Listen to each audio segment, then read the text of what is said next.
And just want to introduce myself. I'm Commander N. Kalawi, and I am the Plans and Policy Officer for the Corps Chief's Office. I work with the Acting Deputy Corps Chief right now, who is Captain Rhett Barrett. And we work obviously with Rear Admiral Hancock, who is your Corps Chief. I know that the entire detailing office is on the line as well. So Lieutenant Commander Chamberlain, if you would like to introduce yourself and your team. Thank you, ma'am. My name is Lieutenant Commander Derek Chamberlain. I'm the GMO, GME, OMO detailer. On the line, we have Commander O'Connell, who is the family medicine and operational. I know she's going to be mad at me for saying that, but a lot of the specialties under the operational umbrella fall in her community as well. And then Commander Doss and Captain Smith are here with me today. So the plan for today, you'll see the agenda on the screen. We'll go over the NPC, Naval Personnel Command, organizational chart, just to give you an idea of where we fall. We'll go over a detailing overview of what it is detailing really entails. We'll talk about the team roles we have in the detailing process. The detailer does not work alone. It takes a village. Detailing rules that we follow, so you have a better idea of how we detail and the process in which we do so. Your orders, so the process of some new terminology you're going to see is things like propping orders and what that means, and then the process for your orders to get released.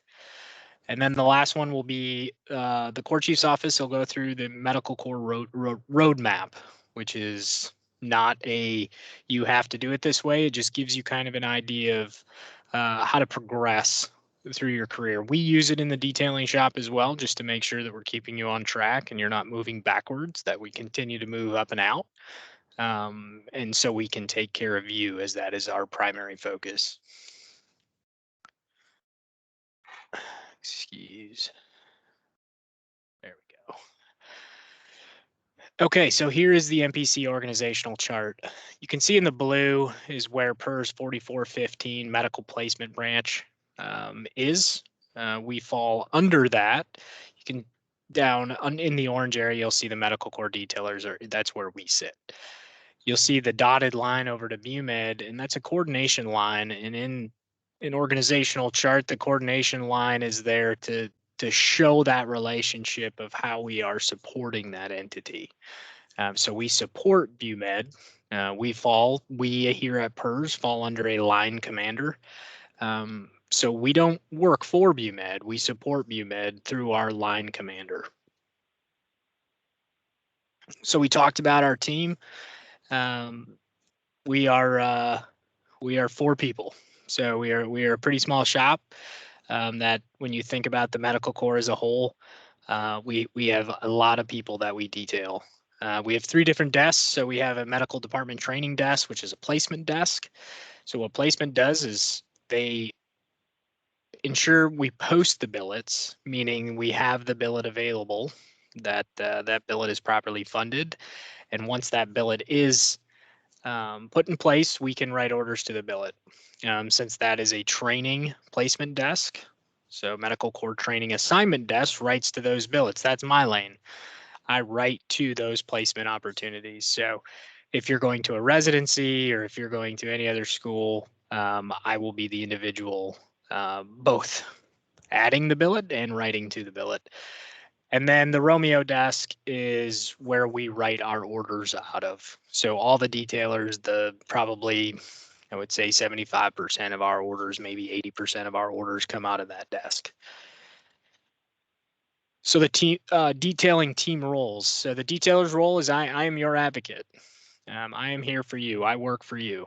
So we have conversations. I get to know you and get to know what your wants and your career goals are. And we work hard to be able to get you opportunities that will help you along the way. We negotiate the assignment. It's a key word, negotiate. It's not you call me and tell me where you want to go. That's awesome. I want you to do that. I want you to call and tell me where you want to go and what you want to do. I may not be able to get you that. So we're going to negotiate it. We're going to talk about it. We're going to try to find the right person for the right job at the right time. The specialty leader, who I'm sure you all have had a conversation with, and you will have conversations with them throughout your career. They recommend individuals for certain billets to the detailer, but they do not detail. So a conversation with the specialty leader that you're going to go to this billet is not final until you get something from the detailer that says you are going in this billet, because we may have a greater need that they don't see. Um, Placement officer role, they're the command's advocate. So the command has the reach back capability to talk to the placement officer about what that command needs. That placement officer who sits with us here at PERS will come over and talk to us about, hey, this command is really requesting this.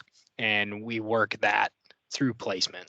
So the command doesn't necessarily reach out to the detailer directly. They reach to placement, and placement communicates to us. And then the officer community manager, they're the ones really looking at the overall health of the community, making sure we're recruiting to the numbers we need to, and working retainment issues as well. So the detailer, advocate for the officer. So again, I work for you.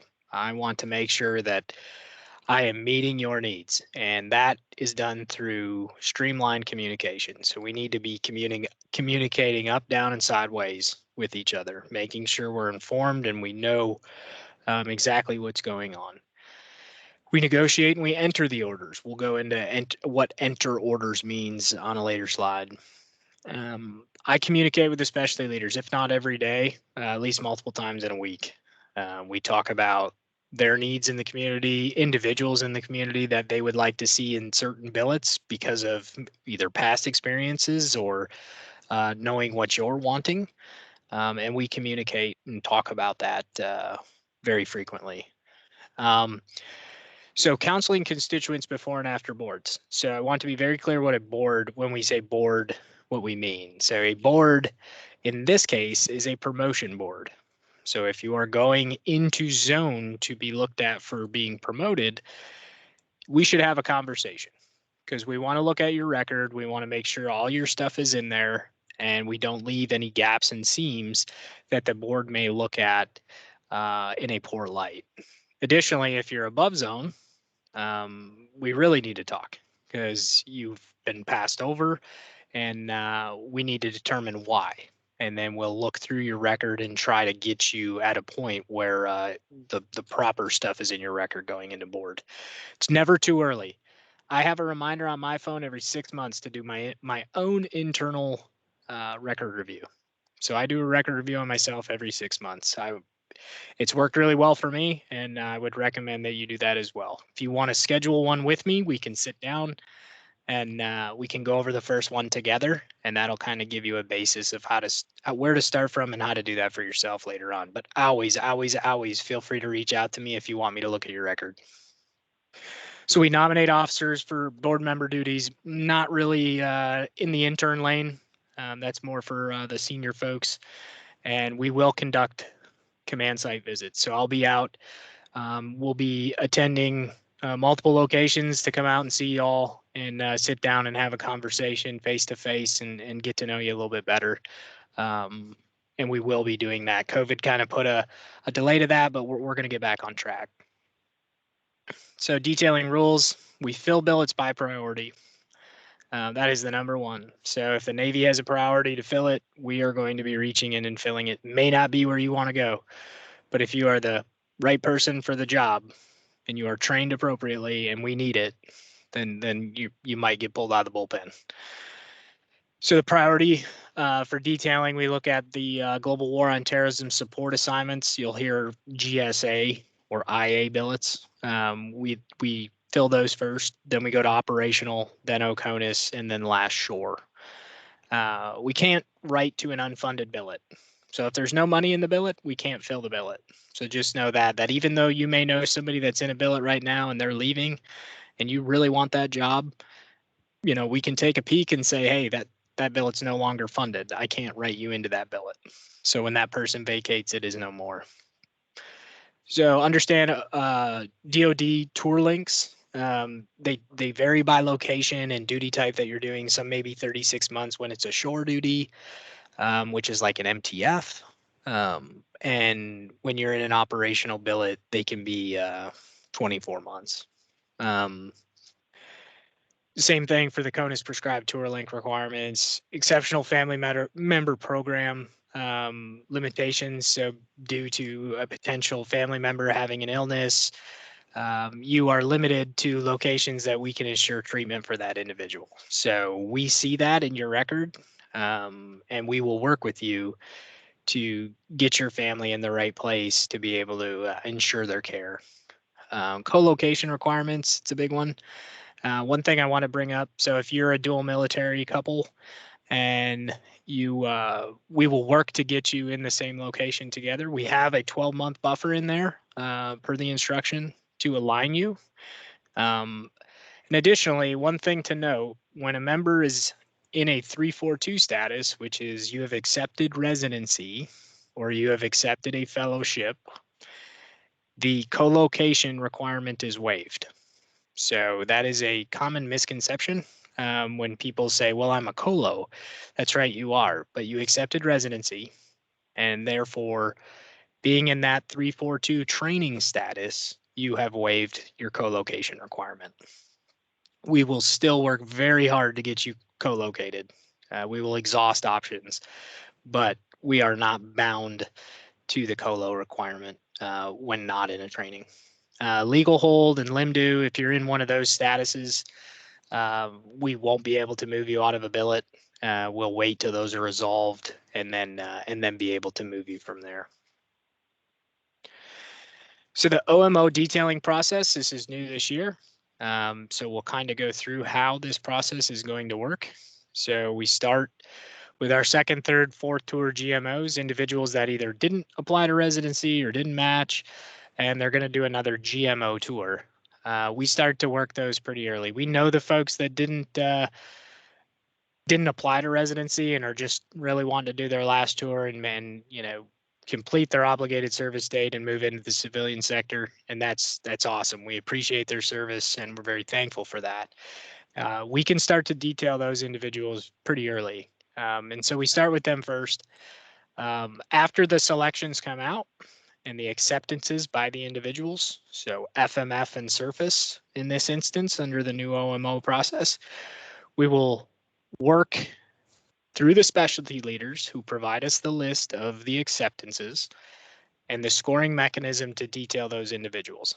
So the specialty leaders score these individuals and we take that score and we work from the top down. I personally have a conversation with each one of these. So does the specialty leader, all these individuals, and we determine the right person for the right job. If you do select in one of these areas and accept, and we can't fill you into one of these billets, maybe there's not any left, we will work to find you another billet. That billet may be in the CB community. It might be one of the gap specialties we have, an FM billet or an IM billet or an EM billet that's out there that is willing to take a GMO. The reason for this, by putting multiple people in one billet, is that we want to ensure that we don't have any gapped billets that exist. We want to ensure we cover all the areas before we start going back and putting more in individual spots. There are some certain instances where that cannot be avoided. Colo being one of those. We may have to put a colo into a double stuff just to make it work. But those should be very few and far between. So graduating interns, these are the non-FMF and surface selected and flight UMO selected graduating interns. So individuals that didn't get selected for residency, didn't select any of the OMO programs. What we're having you do is fill out a wish list. You should have seen that from either Commander Treadwell or your PDs. You fill that out, push that back to Commander Treadwell. She is going to compile all that information and push it back to me. At that time, what we're going to do is we're going to take that list of individuals, we're going to throw all your names in Excel, and we're going to sort and randomize those columns. And then what will happen from there is we will start at the top and work our way down that list. So think of it as a lottery, NBA draft style. You get a lottery pick, and we'll start at the top and we'll work our way back down. We'll take those wish lists and we'll utilize those to help get you into something that is on your list. If you were really interested in an IM billet and an MTF, that's really what I want to do. And I want to be in San Diego. I might be able to get you an IM billet on the East Coast, but I may not be able to get you both the things you want. So, but I will work as hard as I can to try to achieve your wants. It's important to know screening versus slating. So screening, when a service member has been successfully accepted into a community. So if you received an email from the specialty leader and they said, congratulations, you have been accepted into the FMF or surface community or flight or dive, pick your program. You have been screened to enter that community. What slating is when a service member has been selected to a position within the accepted community. So you were screened. It doesn't mean you automatically are slated to a job or get a job within that community. So it's very important to know that. There's always going to be a buffer that we select over quotas because people are going to drop out or people are going to get picked up off the alternate list to attend another a training or go to residency or something like that. So there's going to be a few that potentially don't get to enter the surface community. But what we'll do is, like I mentioned on the previous slide, we'll work to get you into something else. So how orders work.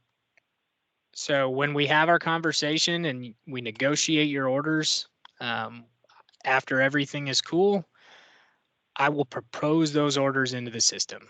What proposing orders or propping orders into the system means is that I've entered the billet with your name on it.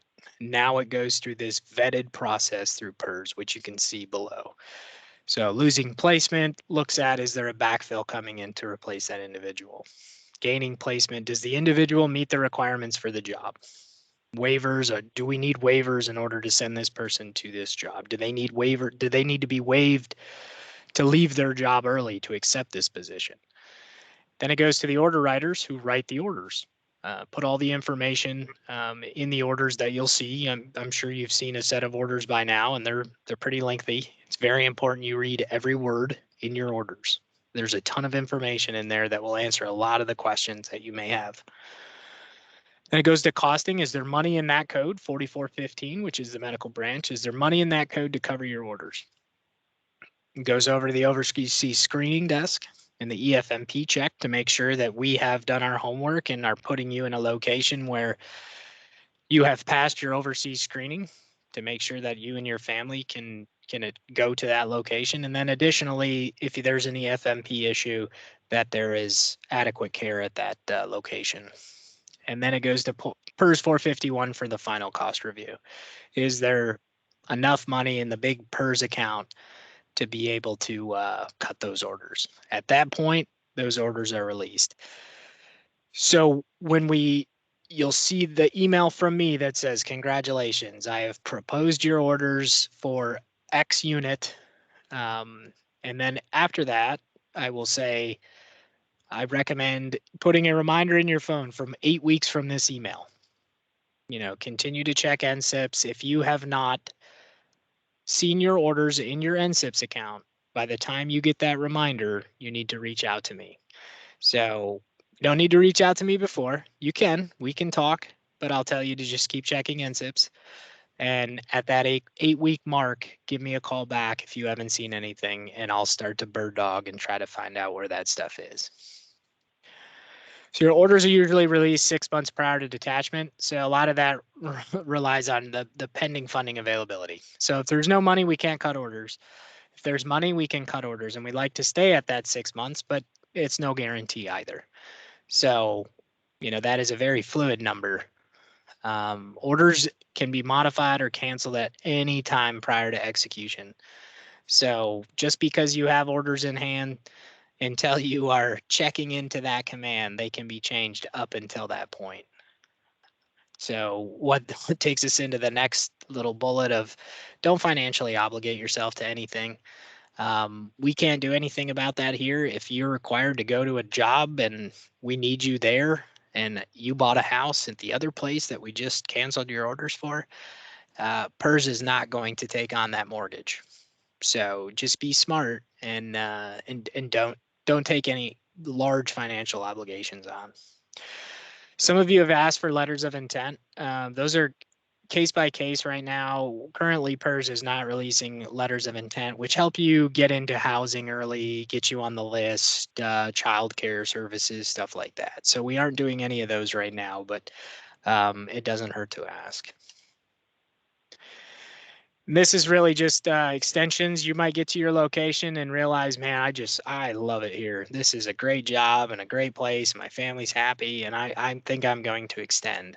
There's a process for it. You'll go through that process, submit the extension paperwork, and it might get to PERS and we deny it. There's a lot of factors, a lot of external factors. It's not that, just you in the seat. There's a lot of other things, a lot of other moving parts around that decision that go into it. So extensions aren't guaranteed, but you can ask for that extension. Ma'am, I'll turn it over to you. All right, thank you. All right, so this is the medical core career pathway. I'm not sure how many of you have seen this before. This is kind of a general overview of our recommendations to help you navigate the operational world, as well as like the MTF or NMRTC, NMRTU world, and the milestones that you should hit with each rank. Now, obviously, these are not meant to be something that you have to do. These are just recommendations, but these have been shown to help. So if you look first at the blue boxes in the middle that are near the different ranks, it can kind of show you that those are the fleet or operational positions that you want to try to have for each rank and the various options that are available. If you look at the gray boxes just below that, those are kind of the equivalent at an NMRTC or NMRTU. And the idea behind this roadmap is really meant to kind of bounce back and forth between the operational and the NMRTC or NMRTU and the MTF really. So you can maintain your medical skills and then also maintain your operational skills. And the idea is that with each rank, you can have at least one billet in both of those realms. And that's the idea of it. If you look up towards the top, you can look at the recommended medical and professional achievements that you want to hit, things like board certification, do an executive OMO position or JPME. You can also look at the high reliability, the kind of culture of safety training, things that you want to do. Now, in there, they also have just, finishing residency, operational or schoolhouse training, B-Rock, A-Rock, those kinds of things as well. But as you can see here, it's the kind of roadmap to give you examples of the types of positions that you can have or that you should kind of strive to obtain within each rank. But it's not a guarantee that you have to do everything. Obviously, it depends on your specialty. And if you want to see one that's specific to your specialty, every specialty leader had the opportunity to take this general pathway or roadmap and create one specific for their specialty. And all of this is on the Medical Corps Chief's SharePoint page. You can find this pathway as well as all of the ones that were created by the specialty leaders. Did you want to, that's all I have for this slide, Lieutenant Commander Chamberlain, if you wanted to go to the next one. Yes, ma'am. Yes, ma'am. So right now, this is the Q&A portion. We'll enter for about the next 35 minutes. On the slide, you'll see POCs, so that's our information. Just like ma'am said, she'll post this on the community page, so you can pull this down if for some reason you can't find our information. It is all going to be there. So fire away. We are prepared for you. And just so you know, all of their information, including phone numbers and email addresses, are also on the SharePoint. It's just on the right side of the SharePoint, along with my information, my phone number and email, Captain Barrett and Captain Marley as well, who's the Reserve Affairs Officer. All right, so we do have some questions that were sent in previously. I'm not going to read the ones from the last session. If anyone has a question, please feel free to raise your hand at this time, or if you're on the phone and you have a question, you can also just kind of unmute yourself and start talking, and we'll take your question there. No? All right. I don't want to just repeat all of the questions that we did last time, because if you want to hear those answers, you can always watch the video from the last session. I really want to give everyone who's on the call now the chance to ask your own individual questions.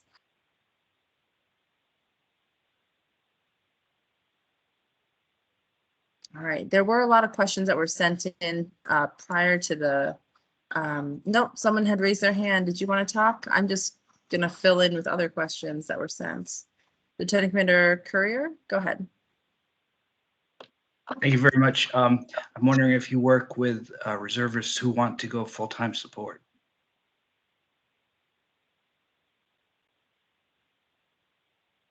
Is that for the detailer or for me? I'm sorry. Go ahead. Whoever, it's fine. Yeah, and ma'am, not really my lane. I will defer to you on that one. All right. Honestly, I would refer you to our Reserve Affairs Officer. She would be the best person to answer that. Her name is Captain Mary Marley, and she's the one that works with all the reservists, and she's the one that can help if there is someone who is a reservist that wants to like do a full-time billet and go active for a couple years. She would be the one that would help navigate that area. Is that answering your question? Is that the type of thing? And I'll put her name and information in the chat. Absolutely. Thank you, ma'am. No problem.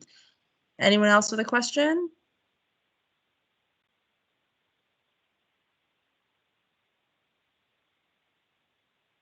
This is your time.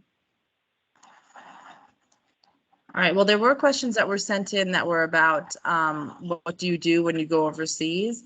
Just so you know, anyone that does get sent overseas, you will have a sponsor, and that person will help you navigate all of the fun challenges that you have living in another country. So that's really not something that the detailer answers, but that's something that your incoming command will give you a sponsor to help answer all those questions. Some other questions that we had previously were about billet-specific training for OMO positions. I'm not sure which specialty leaders are on. I can answer from their answers from the previous session. For example, right now I know for FMF, they are currently working on creating.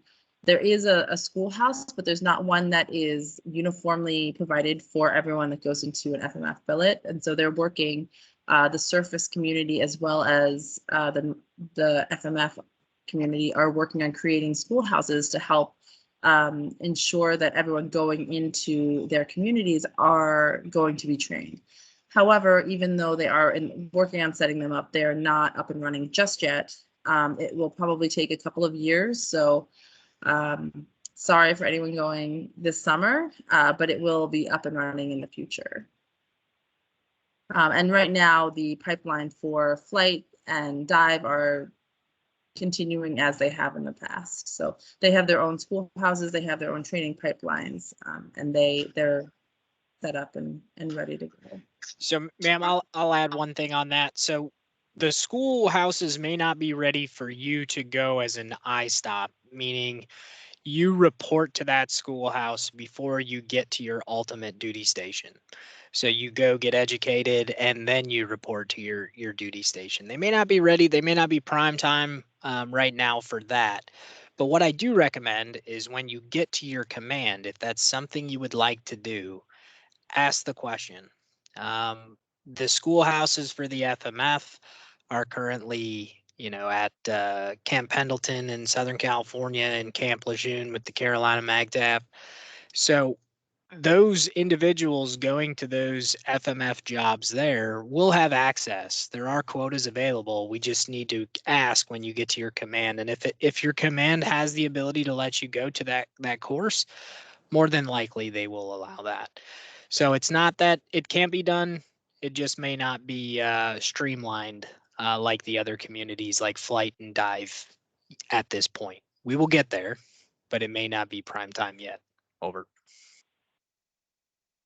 Thank you. We have a question in the chat about overseas PCS and whether you need to wait for orders to start screening processes. For example, getting your passport and the no fee passport for your family members, kind of the overseas screening, I think medical aspect.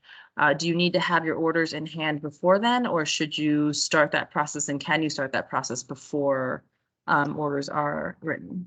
So I will tell you from not the detailer standpoint, but from Derek's standpoint, that in the past I have been turned away if I didn't have my orders. So I think that's more of a command policy. But it doesn't hurt to ask if you can go get your official passport or conduct your overseas screening, knowing you're going. They may go, when you get your orders, come back. But the worst thing they're going to tell you is no. But once you have your orders, and if it indicates in your orders that you need to do that, you have every right. Over. And from a being, oh, go ahead. Who was going to speak? Hey, it's Commander Krause from Aerospace. Sorry. If you have any questions about flight training, I can cover that, but it's still a 6-month course. July, September, November are the start dates. If you're a prior aviator, you only need to do the academic portion of the training, so it can be 2 months. Some people elect to come down for the full 6 months. And now I'll make a comment for what we just talked about in regards to C-duty screening.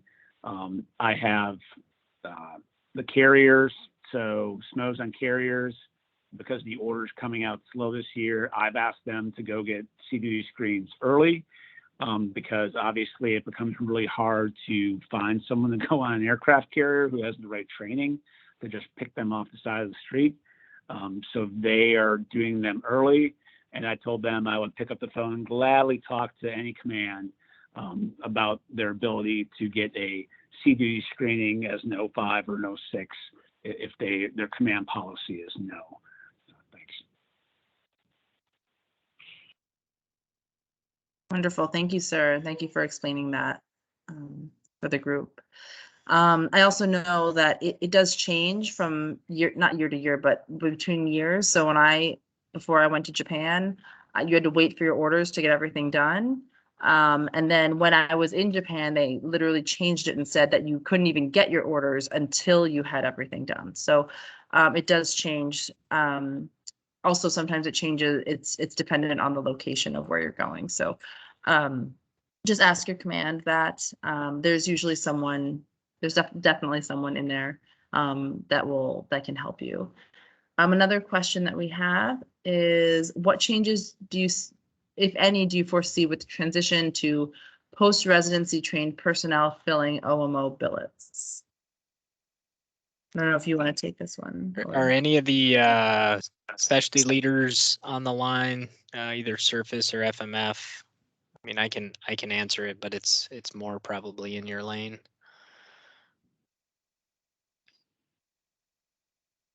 Does not sound like it. I don't think either of them are on right now. So okay.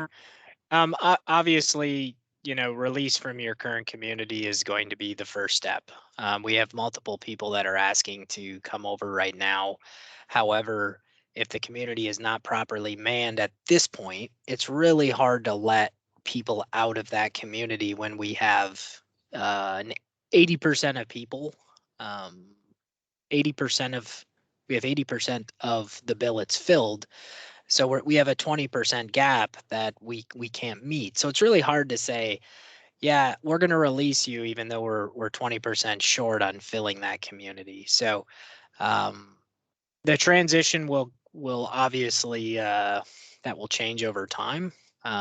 We're probably not going to see such a drastic change till probably 3, 4, maybe even closer to 5 years down the pike as we start the bolus of the straight through training process. Hopefully that answered your question. That is honestly, again, more the specialty leaders have a better pulse on that than the detailer does at this point. Over. So I'm gonna steal from Commander Buckland Coffey, who during the last session, she answered this really well. So please feel free to watch the video from earlier. And she probably says it better than I'm gonna say it now, but I'm gonna try to reiterate what she said, which is the goal for the future is that the OMO billets are going to be tied to a specialty. So I think she said about like 80%, not maybe not 80%, 60% or 70% are going to be, maybe it was 80%, are going to be kind of like the primary care split between internal medicine, family medicine, pediatrics, with the caveat that there can be some substitutions, limited substitutions between those. And then the rest of the billets will be more like surgery, anesthesia, and the other specialties as well. And that's because there are already a good number of emergency medicine, surgery, anesthesia billets that are in the FMF community already. And the goal is that understanding that if there's a shortage of one specialty, like that one specialty is undermanned, they may not be able to necessarily fill all those OMO billets, and that you can have a substitution between them. But the idea is that we're transitioning these billets from a GMO to a specialty that's tied with it in order to make sure that there is a training requirement for those specialties.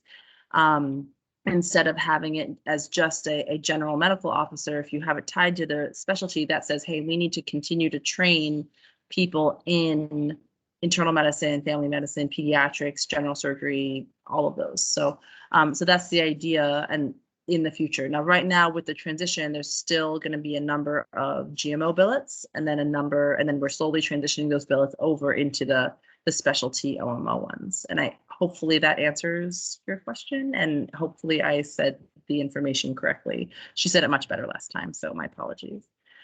The next question that I have written up here is about SOP and no-fee passports.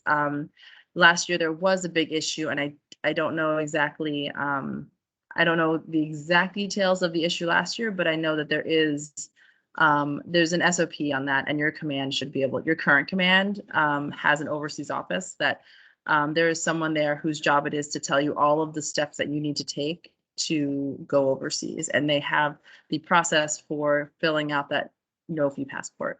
Once again, go to them and ask them if you can do that now or if you need to wait for your orders. I'm not sure. Like I said, it kind of goes back and forth. And then the biggest thing is that just knowing that you need to have a no-fee passport. I unfortunately didn't know I needed to have that for my husband until like a month or two before we were supposed to leave them. Back in the day, luckily we were able to get it expedited, but just knowing that process. If you think you're going to be going overseas or you want to go overseas, go to that office, get the checklist, make sure that you start at least asking the questions ahead of time. I don't have any other questions in the chat. If anyone has any other questions, please raise your hand. Otherwise, I can start reading off of the sheet that was sent earlier, which we did answer in the last session.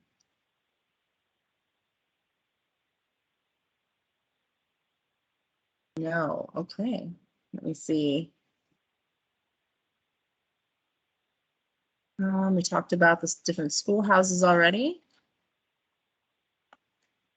Talked about that.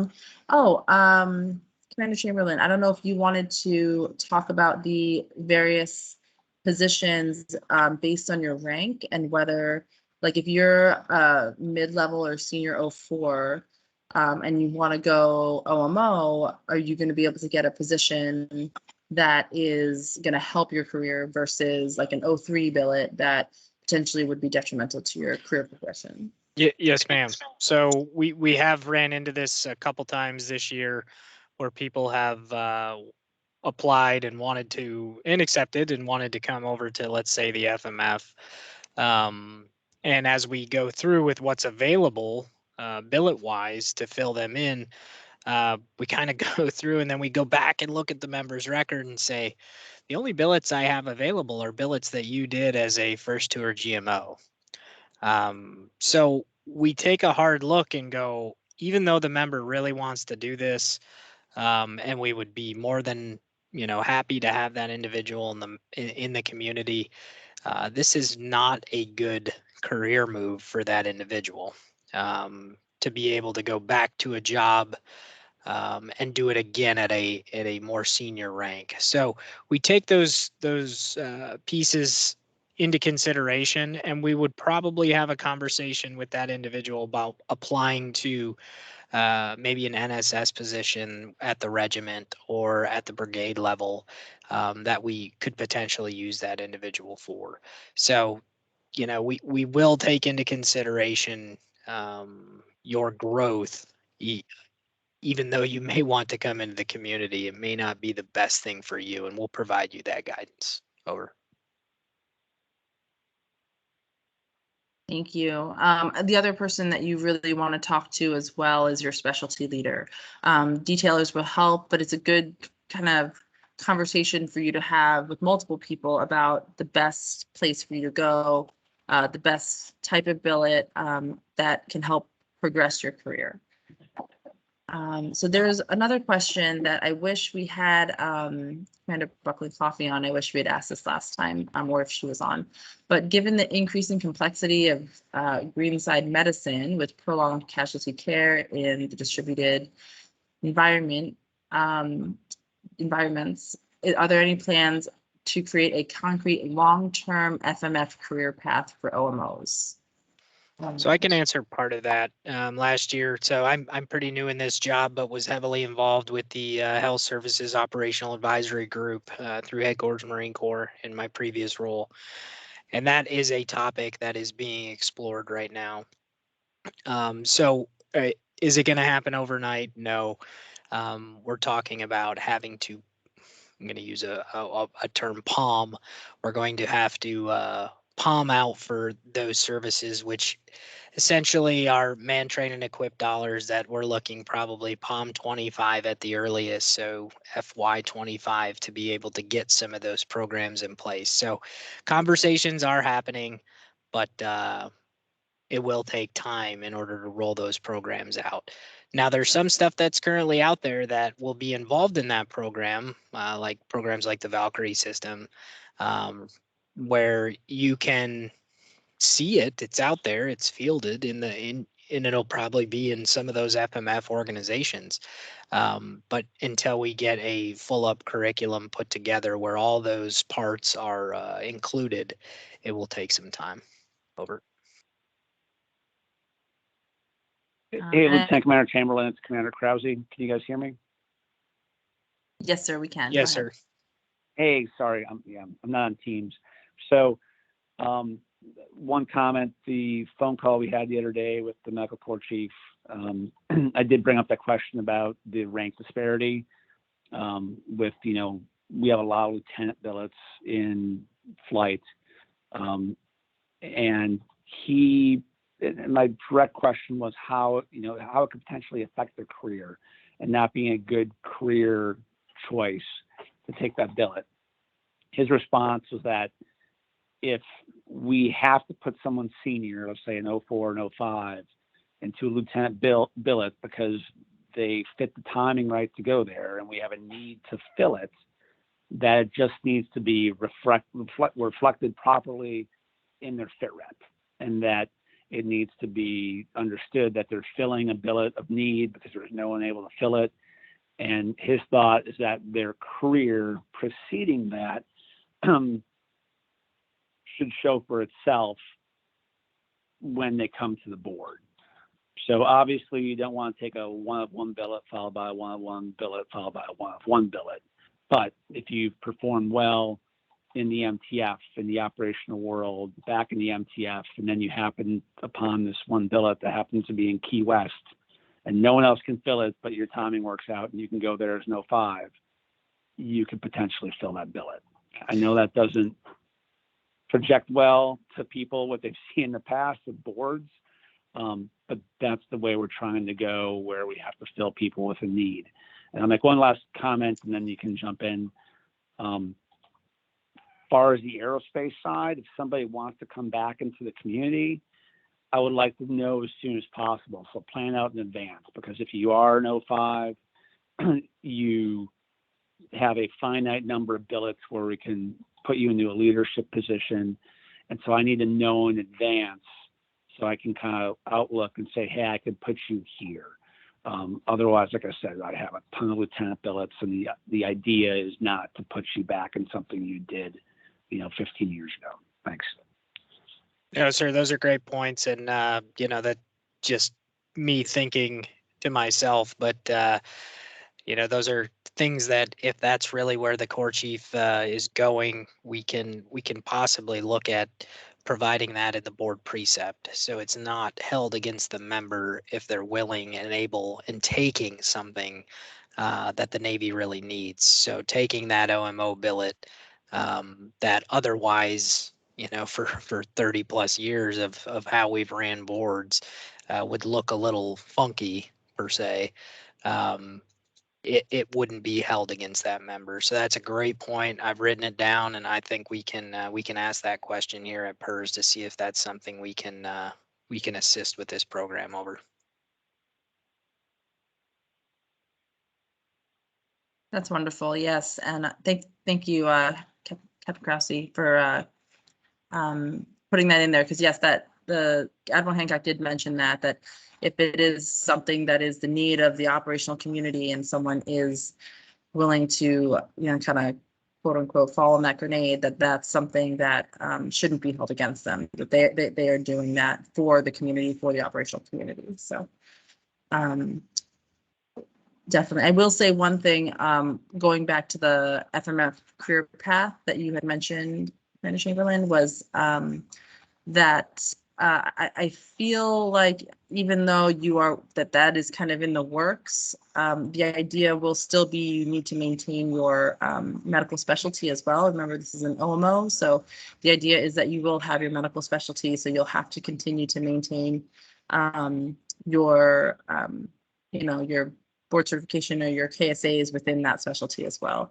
And the idea is that when and please correct me, Commander Chamberlain, if I'm incorrect, but the idea is that you're looking to make sure that when you're putting an OMO, and this is part of with the reshaping of the different billets, to make sure that specialties are billets that are aligned with the specialty are near an area that person can practice their specialty as well. So we're not going to put a surgeon in a place that they can't practice surgery, because that would degrade their skills. That would kind of go against what we're trying to do. Same caveat is, like, we're not going to put a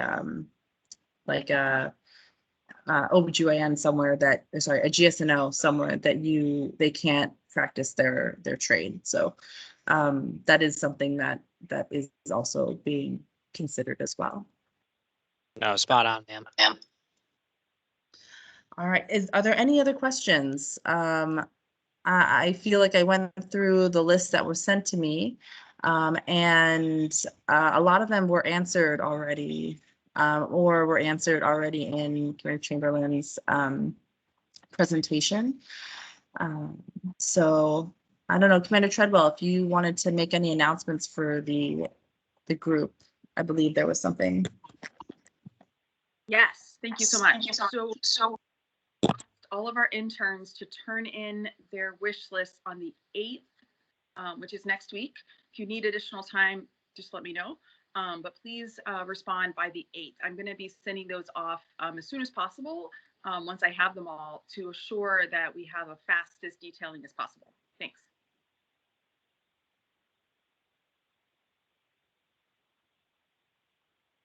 All right, well, if there are no other questions, I am going to keep the line open for just a little bit, but Lieutenant Commander Chamberlain, would you be opposed to, if there are no other questions or anything, do you mind staying on the line in case anyone has anything specific? But I think. Yes, ma'am, absolutely. And I'll just kind of close here by saying, please, as your detailer, don't ever feel like you can't call me. I work for you.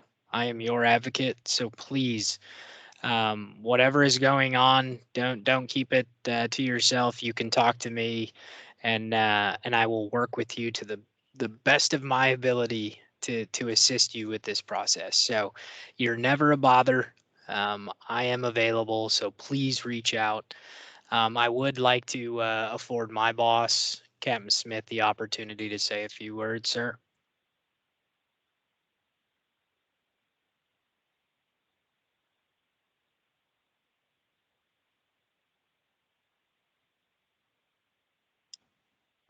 We're having some technical difficulties. Wait one.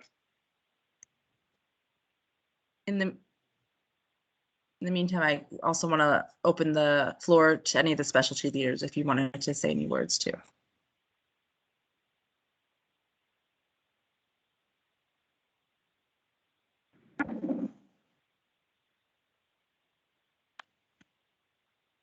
All right, it starts. Hey, this is Captain Smith, Taylor. Hey, I want to thank Derek and the Court Chief's office for setting this up. This is important.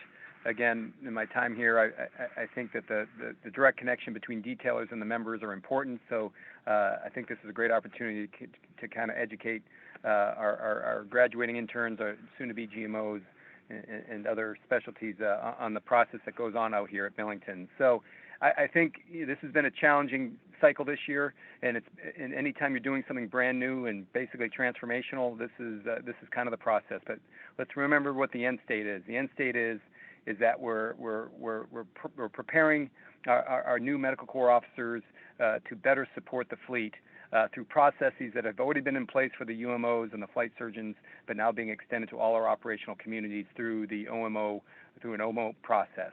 And taking a little bit more deliberate attention to the detailing process to, again, as Commander Chamberlain said, to find the right officer for the right position at the right time. In the end, it's about service to the fleet.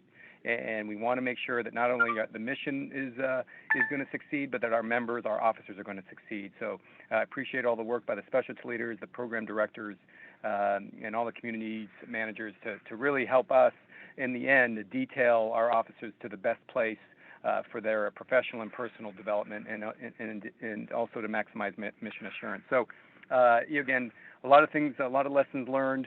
Appreciate the questions and the comments, and we're going to learn a lot for the next year. But don't hesitate to reach out to us here at PERS and ask any questions. And thanks again. Out here. Thank you so much, sir. I really appreciate those words. Any specialty leaders want to make any comments? Last minute comments? No? All right. Well, thank you so much for joining us today. Thank you, Lieutenant Commander Chamberlain. Thank you, Captain Smith. Thank you, everyone. Thank you, Commander O'Connell, for joining us today. Commander Doss, thank you. I'm going to stop the recording now, and please feel free. I will keep the line open.